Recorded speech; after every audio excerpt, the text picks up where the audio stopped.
waa in ka badan 400 oo halaad oo geel ah oo mag ah oo maanta ay kala qaateen beelaha Mataanahood kadib heshiiskii nabadeed ee hore uga dhacay santarka Saaxa Dheer oo ah xarunta garaadka guud ee SSC Garajaamac Garaad Cali Garajaamac heshiiska oo goobjoog ay ka hayeen garaadka iyo waliba dowlad deegaanka Soomaalida kala wareejinta magtan maanta waxaa goobjoog ahaa cuqaashi waxgaradka labada beelood mas'uuliyiin ka socda gudoomiyaha gobolka Cayn Cabdi Fataax Ciise Maxamed Aadan gudoomiyaha santarka Shaxda Cabdilaahi Cabdi Cadood iyo waxgaradka deegaanka Buuhoole oo goobjoog ahaa ugu horeynkan waxaa ka hadlay Sheekh Cabdirashiid Sheekh Xaasbatul Culujo oo kamid ah culimada diinka deegaanka Buuhoole dhinaca kale halkan waxaa ka hadlay Caaqil Ismaaciil Xaaji Cabdilaahi Xaaji Cumar oo faahfaahin ka bixiyay magtan ay halkan ku wareejiyeen sharafta Ilaahay subhanahu wa ta'ala inoo sheegay waa islaax shirkan waxa isugu yimid Mataanahood oo ku kala qaadanaya kiiskii nabadgelyada ay ku qaateen iyo iscafiga iyo tasaamuxa Ilaahay subhanahu wa ta'ala intii ka soo shaqaysay oo Garajaamac ugu horeeyo Ilaahay miisaanka xasanadka ugu daro intii kale ee fulisay hawshii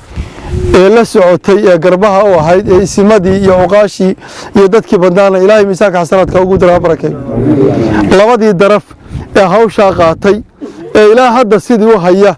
ee Ilaahay baa haya nabad ee sidii ay u qaateen u fuliyay yagana Ilaahay miisaanka xasanadka ugu daro intii dhimatana Allah u naxariiso inta dhaawacana Allah u boogadhayo Ilaahay waa inta bugtana Allah inoo caafiyo الرحيم الحمد لله رب العالمين xafladan sharafta badan waxaa lagu kala qaadanayaa oo ay kala qaadanayaan Mataanahood geel 400 iyo 3 halaada oo ay 3 reer leeyihiin Cabdilaahi Axmed oo 260 Reer Siciid oo 120 iyo Bagaruure oo xisaab wuxuu go'een laakiin 23 baaqi u tahay wixiiba waa diyaar يا geelu tiragu 500 buu ahaa intaas reer hagarka baaqi ku ahayd waa naga dhan yahay waa wareejinay hadda waxaan wareejinaynaa geelii Reer Siciid oo 120 halaada 66 waa dhogor konton iyo 4 waa lacag waa qaalmo waa min 400 lacagti waa tan 2000 oo دولار هرانا لوجا هيي 2,000 دولار هرانا لوجا هيي سجال إيا 20 كون سجال إيا 10 كون إيا 600 باجيرا كهرسن ويدان تهاي قدوميها قبل كعين عبد الفتاح عيسى آدم يا وريتشينيا هذه يا نود مهتنتين السلام عليكم ورحمة الله وبركاته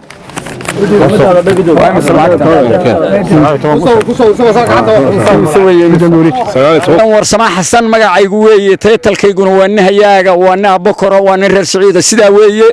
caaqilkiina waanahay reer Siciid geelana noo dhan yihiin shirkuna waa salaaman yahay waa ku kala goonay sida weeye dhinaca Cabdilaahi Axmed lacagta imika aan wareejinayno ee geela la socota waxa weeye lacagtu tiro guud waxay ahayd 49,200 3,000 oo doolar horaana looga hayay 46,200 baa baaqiya halkaas ay ku dhantahay gudoomiyaha gobolkan ku wareejinay isaga ku wareejin doona beesha ku wareejin doona aad iyo aadna wad mahadsantiin salaamu calaykum waraxmatullaahi wabarakaatu waxaa halkan lagu kala wareegayaa maanta laba arda oo walaalo ah magta beelaha Mataanahood ay ku kala wareegayaan Ilaahay baa mahad leh waxaan ugu horeysiinayaa intii ka soo shaqaysay ugu horeeyay Garajaamac Garaad Cali dowlad deegaanka oo nabadeedan aad uga ka qayb qaatay waxaan anoo magacayga ka gobolka Cayn ku hadlaya maalin walba gobolka Cayn iyo degmada Buuhoole dhibtana waa haysta in maalin walba 500 halaad la kala wareego 1,000 halaad la kala wareego waxaan jecelahay hawshan inaan soo afjarno oo soo yarano nabadana ku dadaalo ka maamul ahaan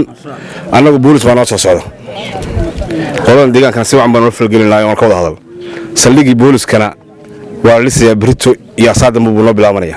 haddaynan qofka fidnadooda ayna iska qaban maalin walba saas dhibantiin odayaashana cuqaasha ka maamul ahaan annagu waxaanu idinla diyaarna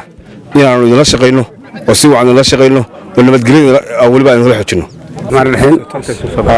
anigoo ah gudoomiyaha santarka buuhoodle cabdilaahi cabdi cadood iyo ciidankii nabad booliska gaarka aan wada soconno waxaan matalaynaa santarka iyo degmada iyo gobolka iyo kililkaba annaga wakiil u ah maadaama oo halkana ciidanka maamulka Puntland gudoomiyaha gobolka joogo odayaashii joogaan waxgaradkii joogo hawshii lagu kala wareegay magtii mataanaha hawd aad iyo aad baan u soo dhaweynay cabdi xaaji cali cilmi cabdi riigle jiif caaqil cabdi dheere cala bokor ayaa dhinacooda iyana halkan maxamed waala geela 260 waanu ka gudoonnay waana u gudoonnay beesha walaalaha iyo ay bixiyeen waa geelii heshiiskii saaxdheer waxna waa lagu heshiiyey waxna waa laga heshiiyey waxa laga heshiiyey nabadii bay ahayd nabadu iyadu gorgortan ma leh sidii loogu heshiiyey baynu ilaahay ka rajaynaynaa inuu ilaahay nabadda uu dhidibada u aaso olaadiina waa taynu 150 mitir hoose ku ridnay wax dhintayna ma soo noqdaan taasi soo noqon maysa halkaas inuu ku aasnay waxaan maanta la kala qaadanayaa waa khasaarihii waa wixii lagu heshiiyey taa waa laga heshiiyey wixii lagu heshiiyey waxay noqdeen khasaaraha wixii aan in la siiyo إن شاء الله بالله الكريم وحي اللي قوي شيء ما أنت قرب كان ولا لا هي متانة هود أنا قبيل كمش قدومي بانا لكن قوله بلا ما يلاحظوا قرب كان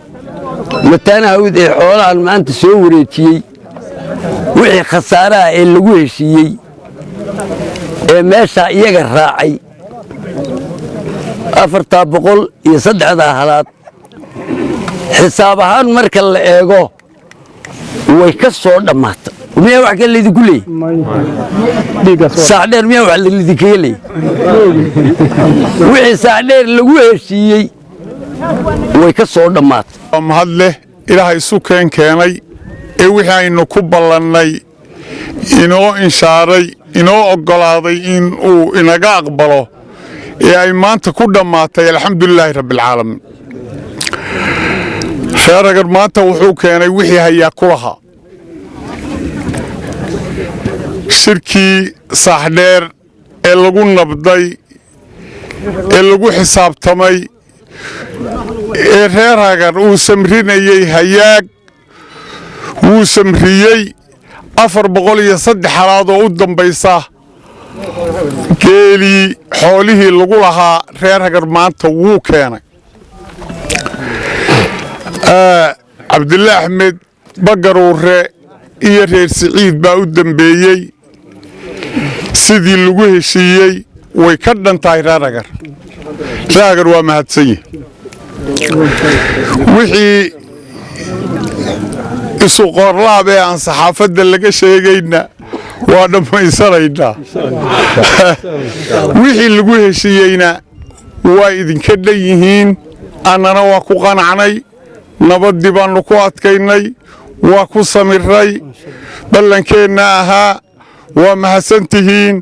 wassalaamu calaykum waraxmatullaahi ugu dambeyntii halkan ka hadlay jiif caaqil cabdiqani muuse yusuf kooreeye waxaana uu jiifka u mahad celiyay garaadka good SSC garaad jaamac garaad cali garaad jaamac iyo xukuumadda dowlad deegaanka Soomaalida iyo beesha mataanahood iyo beelaha mataanahood iyagu magtan kala qaadanaya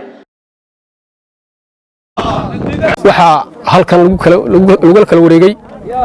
geel dhan 403 xalaad oo ay kala qaateen mataanahawd geelaasoo markii hore ahaa 500 oo halaad 93 halaad ee kalena xagga bagaruura ay jirto 97 halaad ee xagga bagaruura jirto 3 raas baa geel ah reer hagar baa bixiyay 3 raas baana la siiyey waxa la siiyay Cabdillah Ahmed iyo reer Saciid iyo bagaruure qolo waxa la siiyay 260 halaad oo waa Cabdillah Ahmed qolana waxaa la siiyey 120 halaad oo reer Siciid qolana waxaa la siiyey 120 halaad iyagana waa bagarure 93 bay haysteen 97 bay haysteen 23 hadda waa goob jooga halkan ay joogtaa geela la kala qaatay ka weeye marka waxaan rabaa inaan xuso ilaahay idankiisa dadkii nabadan ka soo shaqeeyay mataanahawd oo kow ka yahay garaad jaamac garaad cali ilaahay khayr ha siiyo allah barakeeyaan leeyahay waxaan kaloo aan doonayaa inaan xuso dowlad deegaanka oo madaxweynaha ka yahay Mustafa Maxamed Cumar iyo golihiisa wasiirada iyo ciidankiisa nabadgelyada iyagana waxaan leeyahay ilaahay ha barakeeyo iyo maamulkiisa deegaanka ilaahay ha barakeeyaan leeyahay waxaan hadal ku soo gabagabeynayaa mar labaad iyo mar saddexaad waan salaamayaa bulshada weyntan sharafta leh ee qiimaha badan ee meesha